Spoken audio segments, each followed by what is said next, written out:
Hi, Nina. Hello. How are you? I'm good. How are you, Garrett? I'm doing fantastic. It's bittersweet because today is our final conversation, and I'll really miss having these talks with you. But we're talking today about the last chapters, 11 through 14. So that's noise, aging, athletes and concussion, and then kind of, wrapping it up are the sound world, past, present, and future, and how we, have some agency in shaping our sonic future. So yeah, you know, we're taking all of the stuff that we've talked about, this the sound mind knowledge, and then kind of looking at the implications of sound on our health throughout life, and then also on on the natural world. You mentioned before about the hubris, the human hubris that we think it's all just about us, but how the sonic signature of the world too is a sort of a measure of overall health. And looking at our world today, it's sort of obvious that sound is, like we've been saying this whole time, it's totally under recognized, and particularly with regards to noise. And so, I was just wondering if you could talk a bit about how our world is becoming increasingly noisy and what that might mean for us. Sure. Well, I think that, for the people who have measured how much noisier our world has gotten, it has gotten much, much, much noisier. And the way I'm defining noise is unwanted sound, and sound that is typically man-made and is imposed upon us. Um, and they're in Gordon Hempton's beautiful book, the couple of square inches of silence. I think he talks about how there are very few places in the world where you can be. I mean, even in the most kind of remote places, you're going to have airplanes overhead, and it's the idea of um, coveting a more natural soundscape is just not one that we think about. I mean, so we started out with this whole course.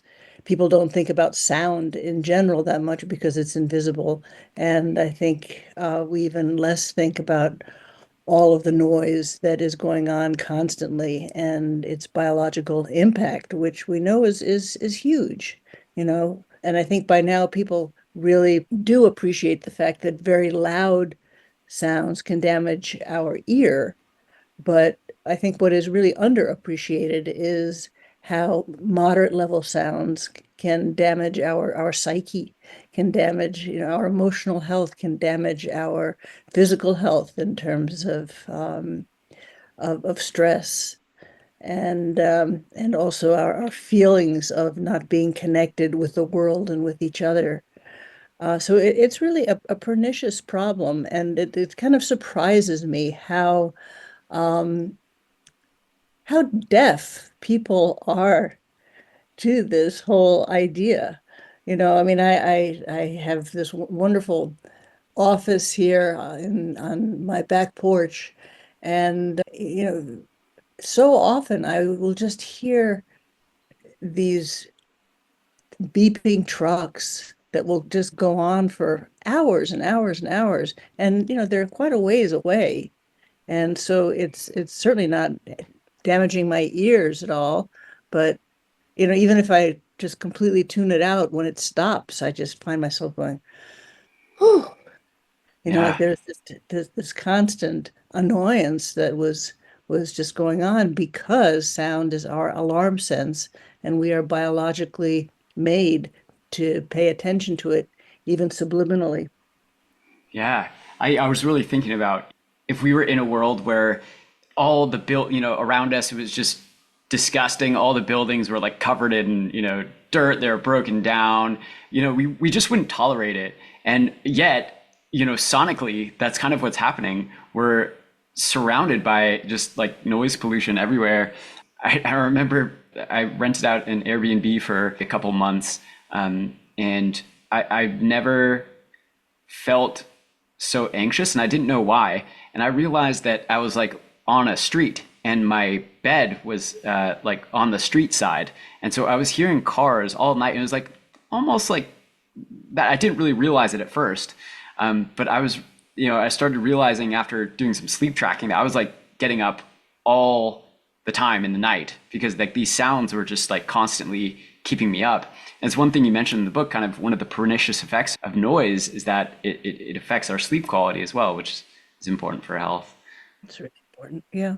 Yeah. And our ability, because the sound mind is vast, our ability to think and to pay attention is affected by sound, and noise will get in the way of our ability to be productive in the way we might want to be and to think.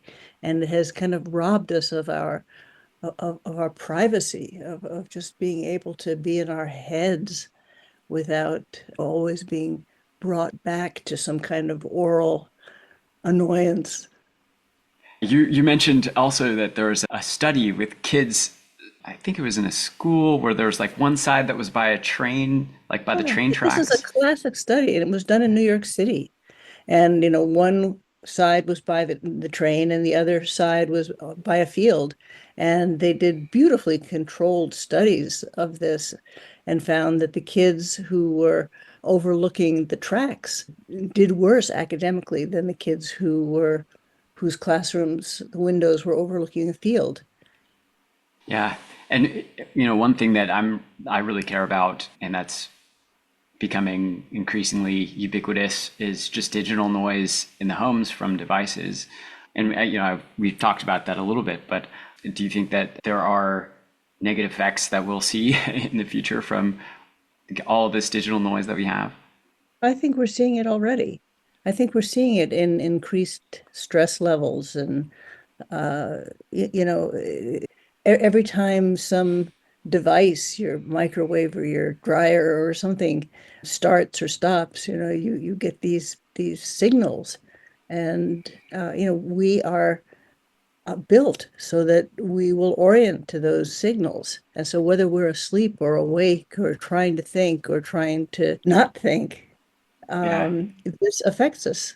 And it Yeah. affects it in a deep biological way that we understand so little about human biology, but we do know a few things. And one of the things that we do know very, very well is that moderate level unwanted sound has a very negative biological effect on all of the things, that the sound mind is our thinking, feeling, moving, connecting, or disconnecting brain.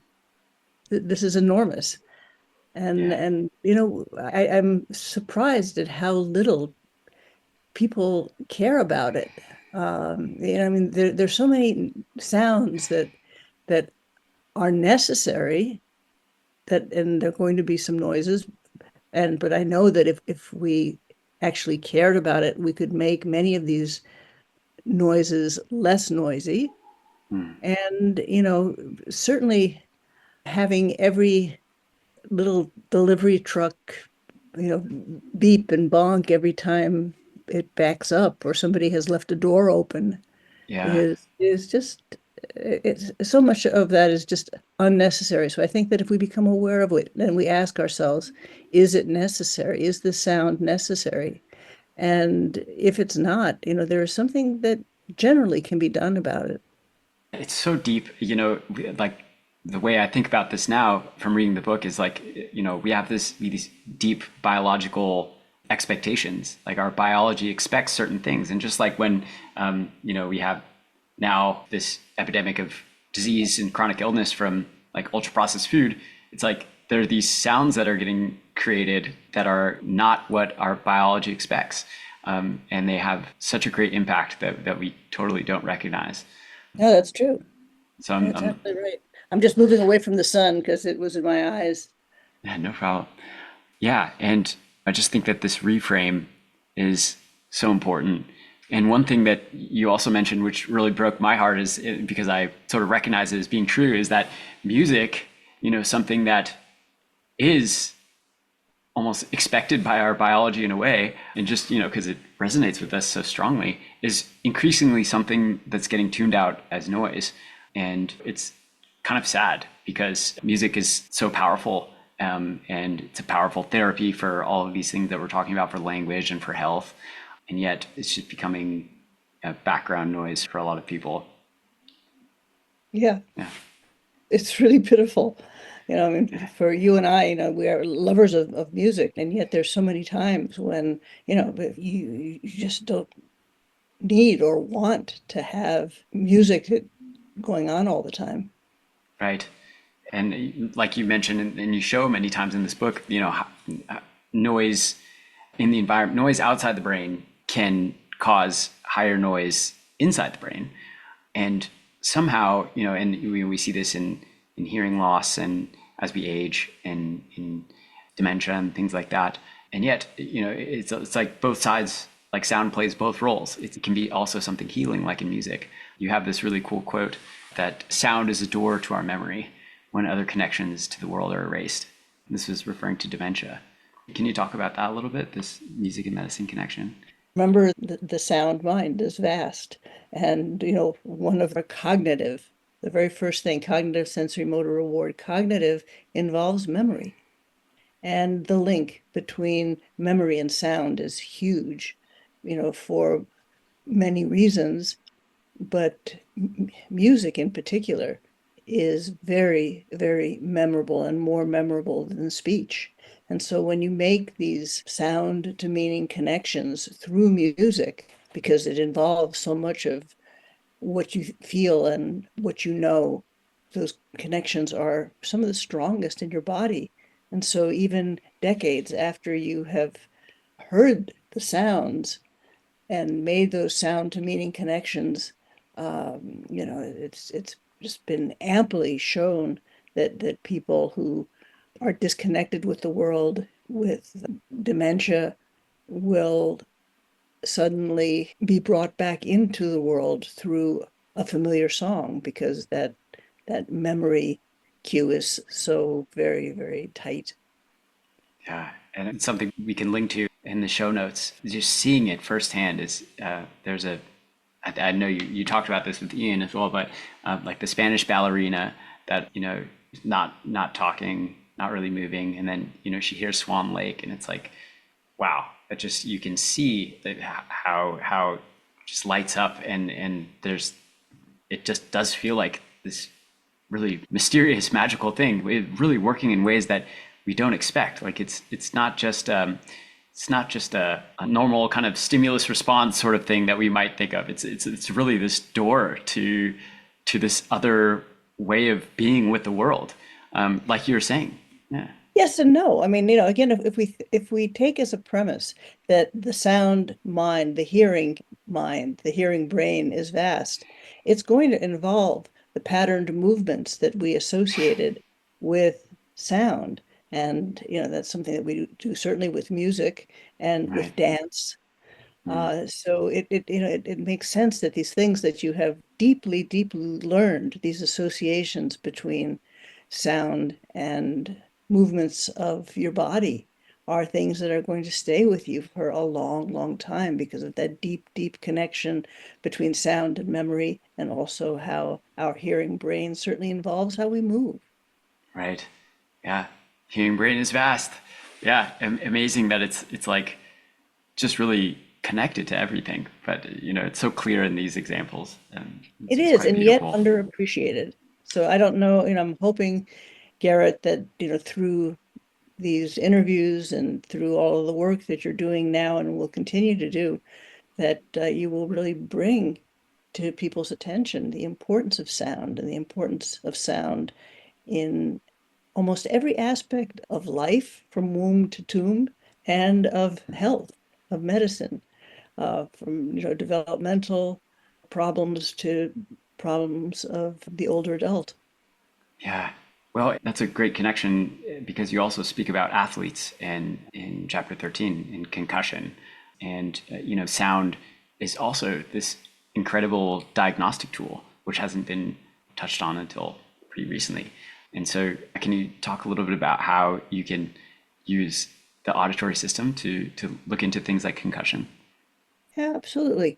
So, making sense of sound is one of the hardest jobs that we ask our brain to do. And it is so involved with so many different of our biological functions And it also involves microsecond timing and precision. And of course, if you're going to get hit in the head with a concussion, it's going to disrupt this synchrony, this timing. And we really can see it in the brain's response to sound. So using the frequency following response, which does capture this, timing across many time scales from slow to fast, we can see that people who have sustained a concussion, their brain responses to sound it's just less synchronous. And in particular, some of the very most basic ingredients, like the fundamental frequency, which is a very, very strong aspect of synchrony within the hearing brain, gets disrupted. So, initially with an acute concussion, you get disruption across all the time scales. And as the concussion resolves over time, what you still maintain is this disruption of some of the fundamental, really fundamental frequencies, like the ones that are very important for determining the pitch of a sound, determining who is speaking, what is the identity of that sound. Mm. And so for a person who has sustained a concussion, it's rather marvelous to be able to have them just relax and not have to perform any kind of a task, and to get a sense of their brain health. And also, as they recover and you want to make decisions about, is this athlete ready to return to the classroom? Is the athlete ready to return to the field? Is a particular form of therapy working or not? To have a biological metric is certainly helpful. And so we can see evidence of asynchrony in the concussed brain.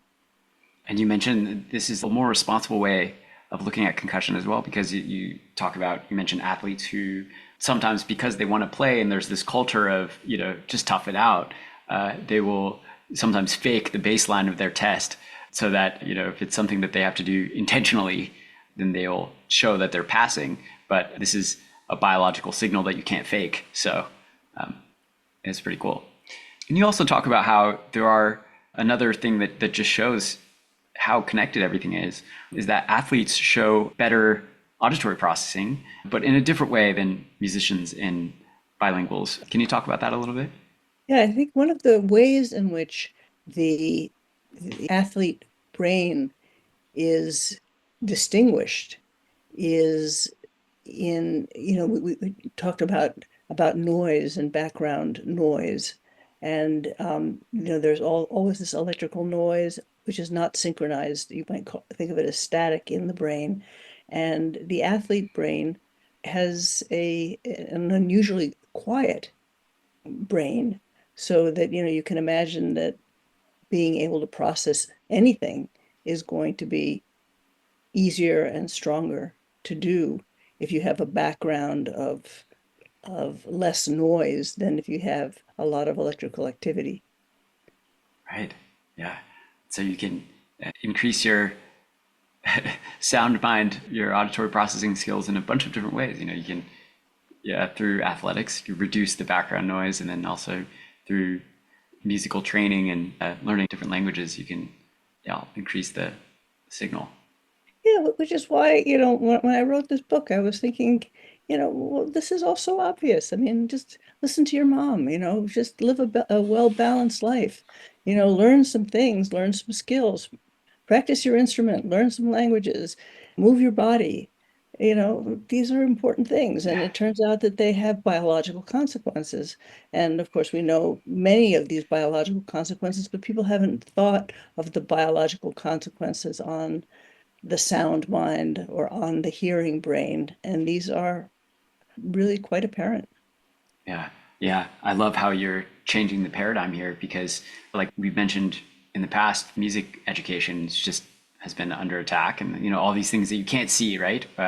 Sound, it just wasn't recognized, I think, by science for a while, at least in the context of education, because all of these things were definitely when I was growing up, it's like, oh, that's just extra. You don't really need to do that. There's no reason to, if you want to study, you study. There's music can be after you finish the real work. Yeah. So Yeah, no, and it gets also back to the idea of, I think people think, well, music isn't important because, my son is not going to become a flautist or a pianist. And it's really so much more than that. That um, you know, yeah. music again is not this rarefied thing just for an expert, but is really a part of being alive. And it's such a recent thing in society that we would think that, oh, they don't need to play music because they're not going to become a musician. But like music was, evolutionarily speaking, just a part of all of our societies, like one of the fundamental ways that we connected.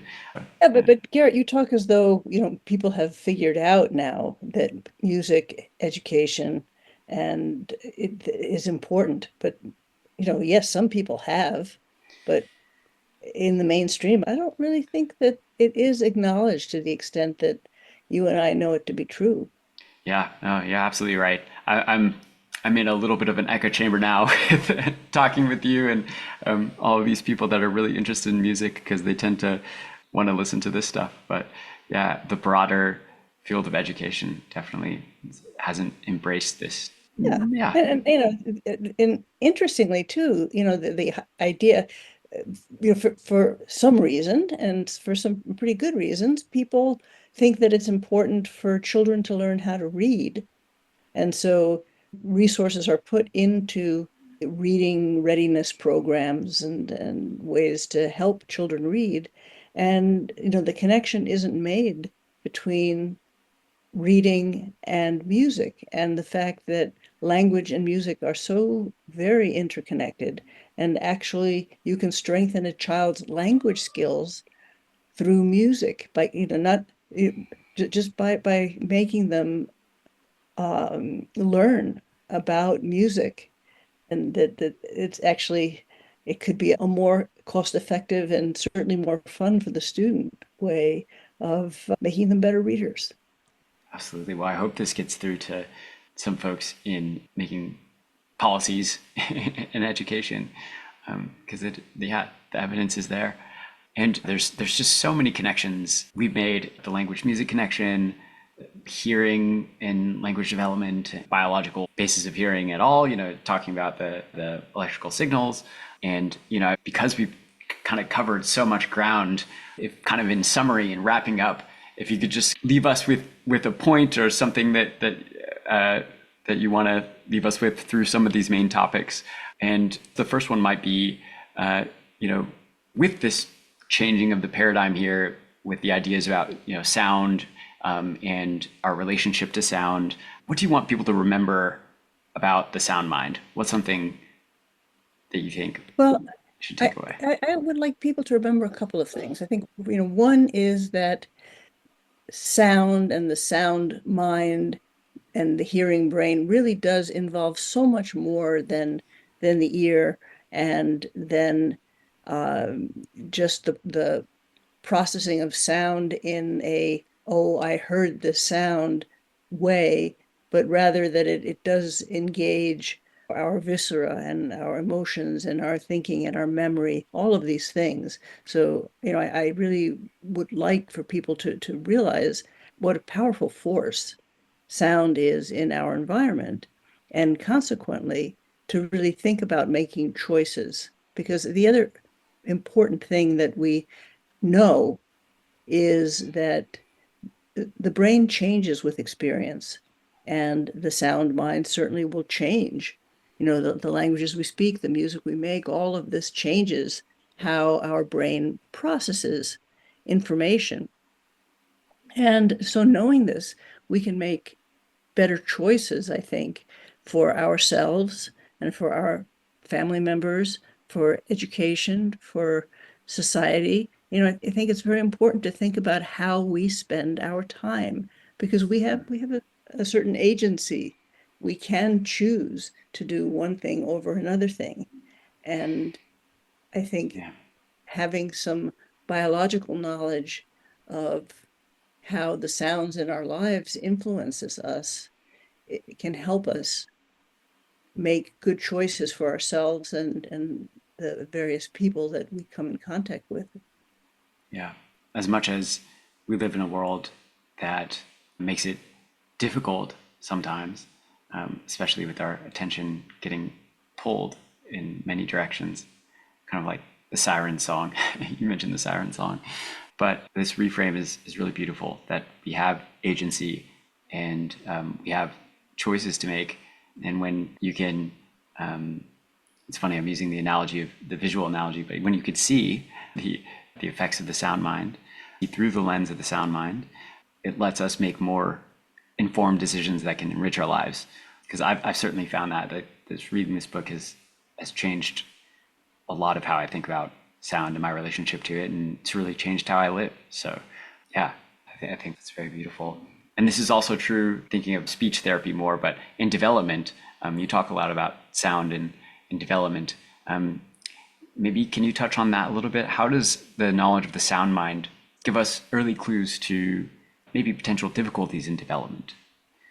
Well, many difficulties in development come um, from deprivation, so sound deprivation, kids who are not spoken to or sung to, because sound is our way of connecting and communicating and learning. So this is clearly something to pay attention to. And I think that parents eventually notice if their child is not talking. But by the time that happens, because kids don't start talking until they're a couple of years old, but they've been thinking all the way just from when the child was first born, that there is an interaction to be had between the sonic world and the person. And it's something that really can be nurtured. And it is interesting, I think, to see how, kids who do have language problems and language delays often are missing certain rhythmic abilities, which are very important in language.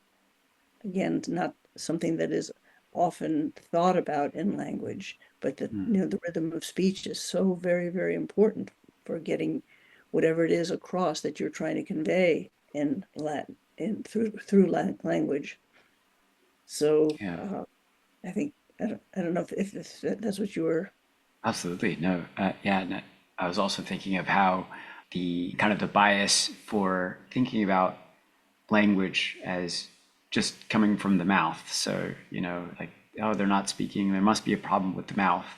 But I think through this book, we're really seeing that there's so much going on, hearing being one biological bottleneck, for example, and the fact that you can pass a hearing screening and still have difficulties with auditory processing in many ways, I think is really important for therapists. And that's one thing that, among many things, but one thing to hammer home to therapists is to get in touch with audiologists and have an idea of when to look for these biological bottlenecks. And then, the early we can identify them, just like we were mentioning, we have so many tools that are available to help with developing a child's sound mind, which like previously was just not even thought of. So, yeah. Yeah. Yeah. Yeah, I would really like to see a world where, now, fortunately, when a baby is born, they get a hearing test, a biological hearing test, to determine whether or not their brain responds to, pretty loud and moderate level sounds. But there is no way, or what is not assessed is whether they are at any risk for processing deficits.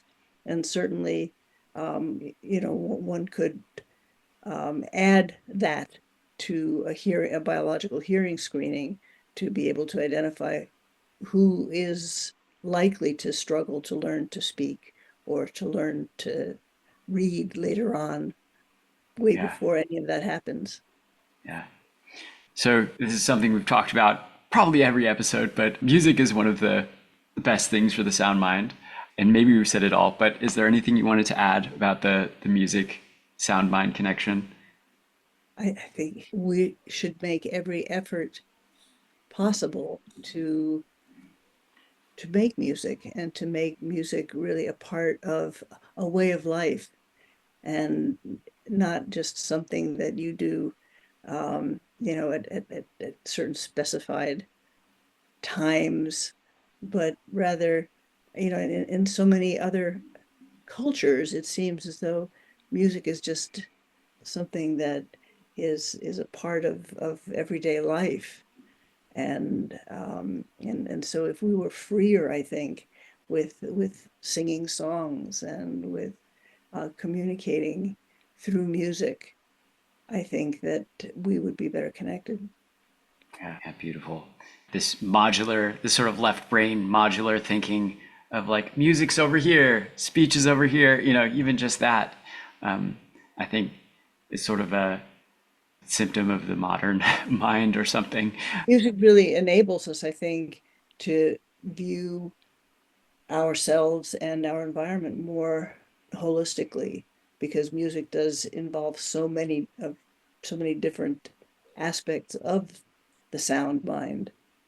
And so it's really a way of being healthier in body and mind. Yeah, beautiful. And we did talk about this, and this is related to everything. But what does it mean for our sound mind that biologically we are what we do? You've mentioned this point many times in the book. Can you maybe leave us Well, with one last thing? because the principle of plasticity, of the fact that our brain changes depending on our experience, and it also becomes very stable and doesn't change based on our experience. And whether that experience is through sound or through other dimensions, we just do know that biologically creatures, you know, um, life will change. It's always in some form of flux. Mm, And it is influenced by the immediate environment that is going on within neurons and around the neurons and within the brain of the person, within the environment of the person. There is just this tremendous interaction. And we know, I mean, biologically, again, one of the few biological truths that we have is that the nervous system really does become sculpted based on experience. And so knowing that, we can, um, I mean, knowing that, why wouldn't we want to do the things that we know would make us healthier and happier? yeah.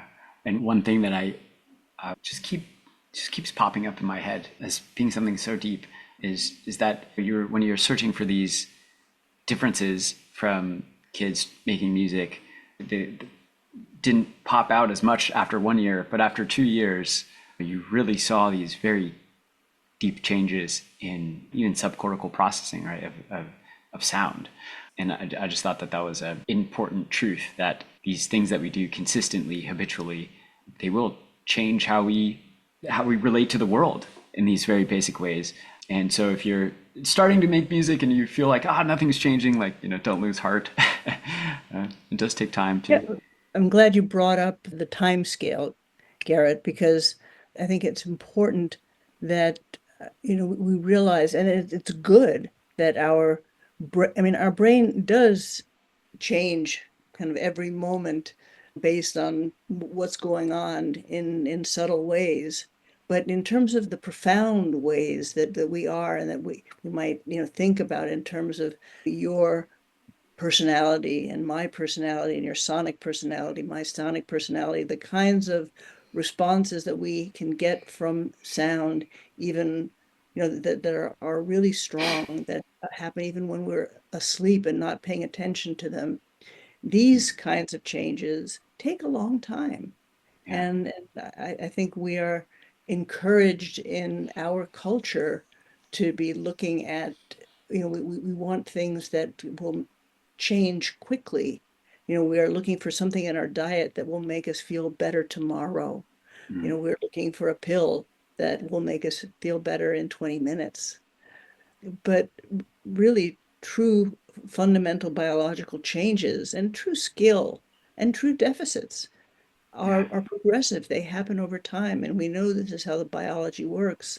And so I think we need to honor that, and we need to honor it also in terms of education, that Yeah. it is going to take a while. And we should, one of the reasons that we should foster good practice and listening skills and actually attention for long term is that if you want things to change, especially for the better or for the worse, it's going to take time, and Yeah. it's important to know that. Yeah, I was thinking about this the other day, and I was also thinking like, thank God we don't change right away, because, and this is maybe a point about wisdom, is that like, there's so many times when I was younger, I was thinking about like, I just wanted my body to change, or like, something about me to change like instantly, and if I would have had that granted, in a way, like there are so many negative side effects, and especially if you're just changing every second, the world would be chaotic, and we wouldn't be the same people that we are. So it's like almost like what a blessing that that we do have some level of stability, but at the same time the ability to change, and the fact that sound is maybe such an under recognized way that we change. I think is very important, and that thinking about the noise, it's like, yeah, we are. There's more than 2 years of like bad noise that I've been subject to living in certain environments. So that has definitely changed my brain, maybe not in the best way always. And maybe that connects to one of the final points, but sound in the natural world. Do you have anything to say about kind of non-human sound intelligence? Yeah, sound is something that every living thing will respond to some kind of vibration, and whether that vibration is in a frequency range that humans can hear or not doesn't mean that it's not in a range that other animals can hear and can sense, can feel. So there's a tremendous amount of sound and vibration and tuning that happens across every species. And I think still one of my favorite examples is the fact that certain flowers will release their pollen when they hear the buzzing of a particular bee, a particular bumblebee that is known to be a very good pollinator of those seeds for the fruit. And it's kind of remarkable that this is going on, and I believe it's going on all over the place, and we just aren't aware of it. You mentioned a really cool, I don't know if it was a study, but uh, it was regarding coral reefs, something I never heard, that they Yeah, that was, played, yeah, they used some speakers to play the, natural sound environment of a living coral reef. And they actually saw more life migrating towards that part of the coral reef, which was, I think, actually dead. Is that correct? yeah, yeah, Yeah. yeah. So organisms are incredibly sensitive to these kinds of, I mean, these are sounds that are happening underwater. And yes, that it wasn't an anecdote. It was a study, and it was Hmm. done very well, where they looked uh, at places where there had been healthy reefs, and they were trying to think about how can we try to repopulate these areas. How can we make them vibrant again? And I don't know that it's a panacea, but Yeah. um, certainly by making the sonic environment one that is the environment that you would feel in a healthy coral reef was a way to bring life back to an ailing reef. Imagine how maybe, people would want to say, oh, yeah, we can, just use digital sound everywhere, to mask our problems. And I don't think that that's the answer, but it certainly, No, yeah, it certainly gives us like there is maybe in certain cases like in medicine, where you might have some intervention that helps nature, you know, regrow at a particular time. And it also makes me think of we are sort of forced into certain amounts of digital noise, but we have more agency than we ever did with regards to that noise. So, Yeah, and the fish that were around the coral reef when it was healthy, they didn't have much control over the poor sonic environment, the environment that was maybe caused by propeller noise or other sound pollutants. And I think that what was most important to me about that study was just really demonstrating how sensitive, um, not, yes, not other creatures in general, but other creatures in specifically are to sound and vibration, and how they depend on it for life and health, and how altering it can really cause a disaster. yeah, you linked to a very cool video in one of your class notes as a TED Talk. Bernie Krause, I think, who was looking at the like sort of the sonic fingerprint of a natural environment, and he had been recording this one environment for years and years and years, and even from this like very minimally invasive logging effort, there was just an incredible change in the sonic fingerprint of that environment, and it was he was kind of using it as a measure of health, and it was a less healthy environment you sort of see from the sound. Kind of like the opposite example would be like the COVID example with the birds, when suddenly there was less human noise and the birds sang these kind of more beautiful songs. Yeah. You know, just thinking about our decisions now, thinking about our sonic future, what decisions can we make now to most beneficially shape our sonic future, both as individuals and as a society?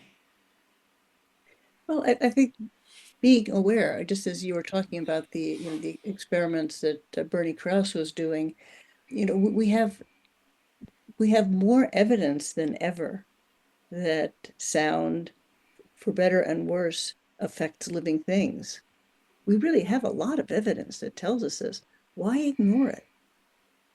So, knowing this, we really can choose a quieter air conditioner or a quieter refrigerator, or use building materials that are sonically more satisfactory in terms of blocking out unwanted sound, say from road traffic or whatever it is. But I think Yeah. being aware of sound and doing whatever little thing you can. I mean, even just the little thing like turning off that beeping every time you open and lock and unlock your car door, it's just it's so unnecessary, and it really does cause your body to react. It's intrusive, I mean, I think that we are being assaulted, if you will, Yeah. by sounds that we are not asking for.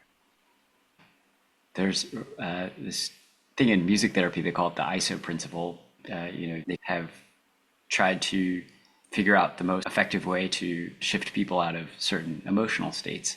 If they're in heightened anxiety or something like that, and they have found that you want to kind of start where they are and then move them slowly into another state, or else you can cause heightened anxiety. And I'm just thinking about like my phone alarm, for example. It's just so jarring right when it starts, but even just having something that like has a fade in or something would be different. And so there are probably you know this is sort of like death by a thousand paper cuts, but there are probably thousands of ways that we can change our sonic environment. Uh, yeah, Oh, I think there are. I think there are, and one of the advantages, or one of the good sides of lockdown and COVID was that, I mean, at least for me, I discovered, I didn't have to set an alarm Mm, because, I didn't have to be someplace at a particular time. And, your body learns anyway. And so you end up waking up at more or less the same time anyway. But the change in so many things in my life for the better that have happened by not being alarmed awake. If it's possible not to alarm yourself awake and yeah, instead use that wonderful transitional time between wake and sleep to the extent that it's possible. Um, little things like that. And sometimes it isn't possible. Sometimes you really absolutely have to be somewhere at a particular time, and you must make sure that you're there, and you do what you need to do. But we do have some agency, we have some wiggle room, and we can make some decisions accordingly. yeah. And it's just very hopeful. I think your book really ends on a very hopeful note that I hope so. that we do have this agency. And when we see things in this new way, hear things in this new way, I suppose is better better way to say it. I really found that it makes life, so much more meaningful. And I've found so much beauty in just attending to sound in this different way. So it's really, shifted so much of my life personally and then also, professionally. So thank you, so much for this wonderful book and this wonderful time. I'll miss these conversations. It's been such an honor to learn from you and get the chance to share this information with fellow SLPs. And just thank you for illuminating this aspect of the world so we can Thank live you. better lives. Thank you for noticing. And thank you for your just wonderful, it's been fun to have these conversations. It's been awesome. Well, thank you so much, Nina.